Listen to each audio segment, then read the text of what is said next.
This is 1981 IMO problem number 2, and here is a view of this problem. We would like to consider all subsets of R elements of the set 1, 2, 3, all the way up to n. Obviously, we would have n choose R such subsets. Each subset has a smallest element, okay? And let f of n comma r be the arithmetic mean of these smallest elements. That's a weird notation, I guess. Well, obviously it's because it's dependent on two parameters. We need to prove this very nice result. All right, so let's begin. Obviously the this desired arithmetic mean, I claim is equal to the following. Well, obviously, because we have, as we said, n choose r such subsets, we will just divide everything by n choose r, and that's our denominator, obviously, right? Because we are averaging it out if we have that many subsets. So all we need is to figure how many of these n choose r subsets have 1 as its smallest element, and how many of these has 2 as its smallest element, and so on. Okay, let's start with 1. How many subsets has 1 as its smallest element? So once you know that 1 is in the subset, we need to pick r minus 1 more elements, right, remaining elements, right? And we need to pick them from among these n minus 1 elements, right? So therefore it is n minus 1 choose r minus 1. Okay, let's do this one more time, okay, until we understand what's going on. So how many subsets will have 2 as its smallest element? Now, be careful, because 2 is the smallest element, 1 is no longer in the set, right? Because if 1 is in the set, then 1 is the smallest element. So we want to count how many of the subsets, with R element subsets, I should say, have 2 as its smallest guy.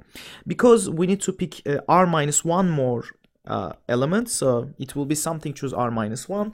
And we're really choosing from among the numbers 3 through n, right? So that's just n minus 2 such. And does that make sense? And you keep going like that, and finally the largest that you can pick, be careful, it's not n minus r, it's do you see that? So what is the largest that we can take? It is, I believe it is n minus r plus 1, I would like to say. Is that correct? Yeah, I hope so, right? So it is just n minus r plus 1. And how many subsets will have this as its largest element? Obviously just a single one, because the rest of the r plus 1 elements will be n minus r plus 2, n minus r plus 3, all the way up to n, right? So therefore, so we have r minus 1 choose r minus 1. And that's it. So our goal is to show that this fraction is equal to n plus 1 over r plus 1. How do we proceed from here? Let's figure from the numerator first. Let's consider the numerator. I will rewrite the numerator, so this thing is equal to the numerator divided by the denominator, which is just n choose r, obviously. So the numerator is simply equal to, okay, let me rewrite it like this. It's n minus r choose r minus, so n minus 1 choose r minus 1 plus, I'm gonna split the second one because it says 2 times, right? So I'm gonna write it like n minus 2 choose r minus 1 and n minus 2 r minus 1. I can obviously do that, right? I'm just splitting. Let me write the next term. Obviously the next term would be 3 times n minus 3 choose r minus 3, so that's really n minus 3 choose r minus 1, I should say, sorry. Plus n minus 3 choose r minus 1 plus n minus 3 choose r, because I know there are 3 of these, right? And so on. I go all the way up to, I will obviously stop at, when I split, I have so many terms here, I will stop at r minus 1 choose r minus 1 here. And similarly, this one will stop at, well, obviously I go down, so therefore it will stop at the same location. That one will stop at the same location, and you will get this nice triangular shape. So therefore, does that make sense? The last guy here would be r minus 1 choose r minus 1. Now let's calculate them separately and then let's add them, because our goal is to add everything. This is the numerator, remember? What is the first line equal to? Hey, that reminds us of the hockey stick identity, right? R minus 1 choose R minus 1, R minus 1 plus 1, which is R choose R minus 1, and so on all the way to N minus 1 choose R minus 1. This is just N choose R. And similarly here, this one is N minus 1 choose R. And so on, N minus 2 choose R. I'll be careful here. When I come to the last term, I just will do the following trick. I will call this as R choose R, obviously. That should work. And R minus 1 choose R minus 1 is the same thing as R choose R, obviously. Now I need to add all these numbers, and all this. This is the sum of each of these rows, right? Now it's time to add up all these row sums. Hey, look at from the bottom one. R choose R. It will be the one above it is R plus 1 choose R, and all the way up to N minus 1, N minus 2 choose R, N minus 1 choose R, N choose R. If you add all these numbers, well, that's again hockey stick identity, right? It's just M plus 1 choose R plus 1, and that's it. That's exactly our numerator. Now I can plug this easily into our expression here. It's M plus 1 choose R plus 1 divided by N choose R. Now the rest is just simple algebraic manipulations, which you can obviously do within a few minutes. Let's quickly do it together. N plus 1 minus R plus 1 is N minus R factorial, and then R plus 1 factorial. And at the denominator we have this, and the difference N minus R factorial. Obviously, let me change my color first. N minus R factorials, they cancel out. The N factorial, we go away with the factorial sign. So I will have an N plus 1 remaining in the numerator, which is consistent with this. Let's cross our fingers. And then the R factorial will go away with the factorial sign here, and boom. We have an R plus 1 in the denominator, and that solves our problem. But look at how simple the overall calculation is, right? Remember how we all started with this very complicated expression, and now we boiled down, and the problem just reduces to this thing. It kind of tells us that there's probably something more going on this problem. Indeed, it's possible to create some bijections and count this in a much more efficient way. One way to count this is, as I said, there's multiple ways. One way to count this is the following. I will just give you the sketch of it, so you can try it on your own. So consider a circle, and it is divided into different sectors. So for instance, like that, and so on. Okay, so let me just stop here. So what I will do, I will first label these sectors as 0, 1, 2, 3, 4, and blah, blah, blah.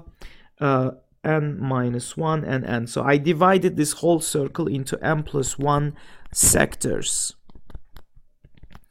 Okay, and I have one blue and let's say let's say R green markers, and I will color each of these sectors, well, not each of them, sorry, one of them into blue and R of them into green. Let's say that, let's color one of them, say this one is the blue one, okay, and then I will go ahead and I will color the green ones, obviously. Suppose that let's say this one is green, I don't know, this one and whatever. Okay, so this is green. So then here is the nice stuff. Here is where the bijection will take place.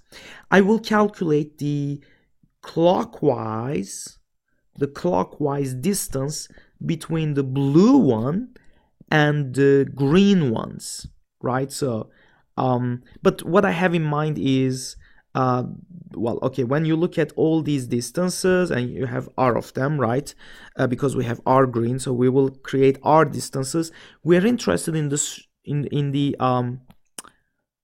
the closest one to the blue one in terms of clockwise rotation, right? So when you go clockwise, the first one is the closest one. Then the idea is, hey, how do I average out all these distances, right? That was exactly what the question was asking. The question was asking the average of the smallest guys. Hey, the average of these distances. Now I just leave it to you to reinterpret this result. Remember what the answer is. What is the interpretation of this? Well, it's not surprising that the numerator will represent the n+1 sectors, right? And how about the denominator? And why are we dividing by r+1? This is, in a sense, calculating the average of each. For instance, in this case, we decided to leave the blue here, but the blue can switch. So what you can do instead is you can first select the n+1 sectors that will be colored, and then you randomly choose which one will be the blue one, and you keep averaging the whole things. Like each coloring, you find the averages. Each one will actually come out like this. So the average of the averages will also be this. Okay, but this is just a sketch, so you need to convince yourself of what I'm doing here. This is actually a very well-known property that's you can learn in statistics books, and this is called order statistics, and this is a pretty fancy stuff, really good cool stuff.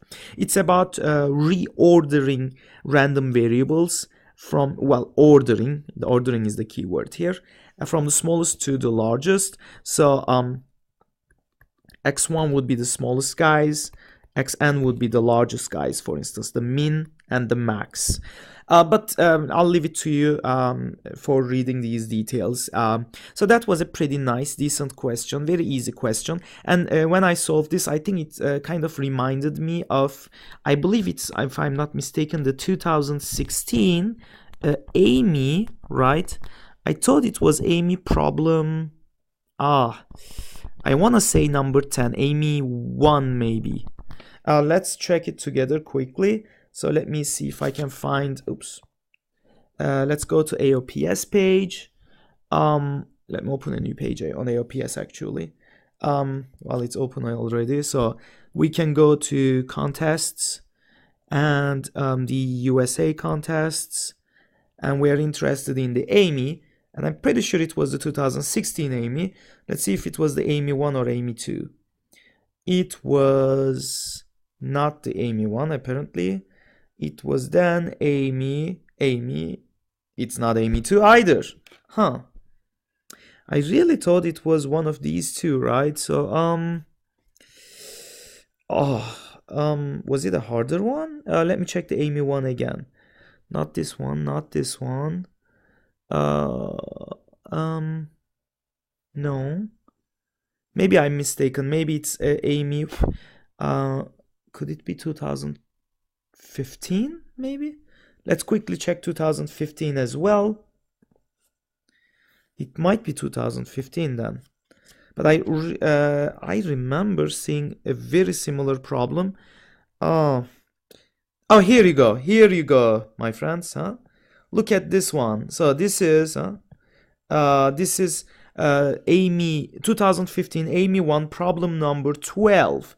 Look at this, the wording of this problem. Consider 1000 element subsets of the set 1 through 2015. In our case, in this case, R is 1000 and N is 2015.